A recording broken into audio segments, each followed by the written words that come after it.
Hello, welcome to this week's episode, Romewell Adventures. My name is William, and originally I had planned to talk about why I can't be happy, why you can't be happy, why we all struggle with being happy. But after the events of last night, waking up, listening to the news this morning, I decided to change the topic of this week's episode, and I want to talk about fear. Fear is one of our four basic emotions. It's something we all deal with. It's something we should all learn how to manage. Notice I said manage, not eliminate. So how do we do that? Well, the first thing I want you to think about is listening to it, acknowledging it. Fear is not a weakness, it's an awareness. We often feel fear in our body before our conscious brain can fully comprehend what is happening. Fear is a signal, it's not a feeling. Fear is a signal that we need not ignore or pretend doesn't exist because we're actually wired to notice danger. And once we're aware of being in a moment that has triggered a fear signal, there are both helpful and unhelpful things we can do. I don't want you to try to outrun or bury your fear. I want you to understand it. So how do we do that? Ask yourself this question. What is fear trying to protect me from?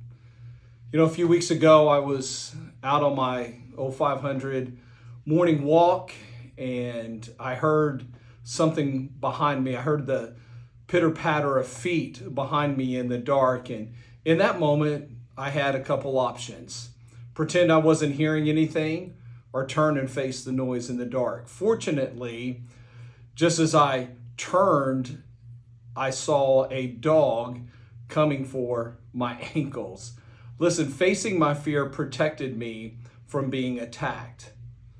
Awareness is the first step towards clarity.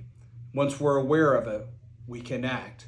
Once I was clear on what was behind the noise in the dark, I could respond appropriately.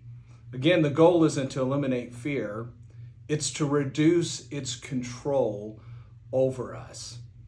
So whether it's a recent bombing in Iran or some other breaking news event that triggers a response, what can we do with it? Second thing I want you to do is limit the noise. And here's what I mean. Set intentional times to check on the news. Watch the 5 o'clock news. Watch the early morning news. Go on about your day. Don't watch news in long stretches. If you are watching negative news for hours and hours and every day, you're programming your fear response. You're going to engage in more catastrophic thinking. You're going to see elevated anxiety levels. Another thing I'd encourage you not to do, if you're going to limit the noise, is avoid doomsday social media scrolling right before you go to bed. The reason for this is when we're exposed to disturbing news events, it does impact us. It impacts us mentally, emotionally, physically. So what can we do in those moments? When we feel in our body this increased anxiety or fear response, breathe. 4 seconds in, 4 seconds out, pause, slow your breathing down. Walk out in the backyard and take your shoes off and just stand in the grass. Take a walk, listen to music, take a long shower or bath, anything to begin to distract your brain from the disturbing news. Another thing that we can do is let others know what we're thinking or feeling. Call someone. 20, 30 minutes after I heard that we had bombed Iran, I called my mom. I knew she would be worried. I checked in on the boys. My wife and I had a conversation about what was happening and what we were thinking and feeling in that moment. Oftentimes my clients will ask me, why do I have to talk about what happened? Or why do I have to talk about what I'm feeling? And my answer is always this: we process problematic or difficult experiences with language. And since language is the primary means for how we process disturbing or difficult things in our life, that limits our options to writing or conversations. So that being said, let me close with this.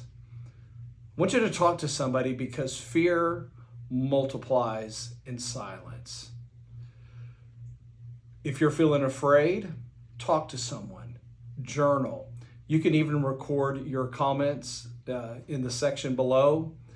And if you've benefited from today's talk, please share it, like it, subscribe to our channel, and tune in next week because I'm starting a new series called Be Happy. And I'm going to answer the question next week, why can't you be happy when there's so much good in your life? Until then, remember to roam well.